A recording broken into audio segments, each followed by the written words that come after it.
Out of Africa, but not out of danger. Video journalist Florian Plaucher is back in Paris after spending 6 days in Sierra Leone, covering the Ebola epidemic.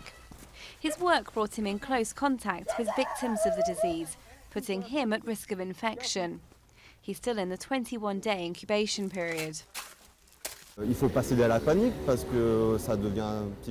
You mustn't panic because that becomes difficult to cope with psychologically. But at the same time, you must be careful. You must listen to your body and also respect the fears of those around you. Journalist Elise Menon spent a week in Liberia for French television programme Envoi Spécial.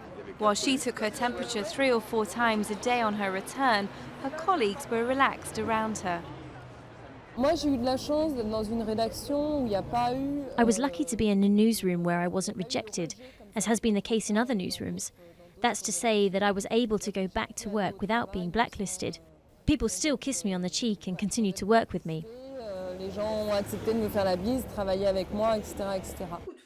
French radio station RFI has been covering the Ebola epidemic since its outbreak in March. Presenter Claire Hedden travelled to Guinea to host 2 special programmes about the disease.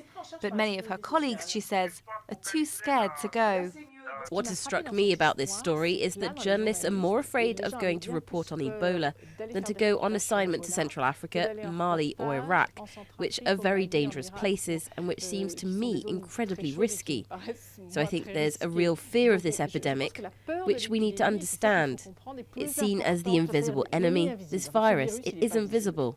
News channel France 24 places its journalists in quarantine after reporting from an Ebola-affected region. But despite the risks and the costs involved, the channel believes it's important to continue its coverage on the ground. With Ebola, there are the facts, and the facts are clear despite certain grey areas. And then there is fantasy. It seems to me that there are 2 professions which need to disregard the fantasy. That's first of all the medical profession, and then journalists who are tasked with transmitting this information, transmitting it in the most factual way possible. But as governments attempt to cut access to the worst affected countries, there's a growing realisation that the fear of Ebola is spreading faster than the disease itself.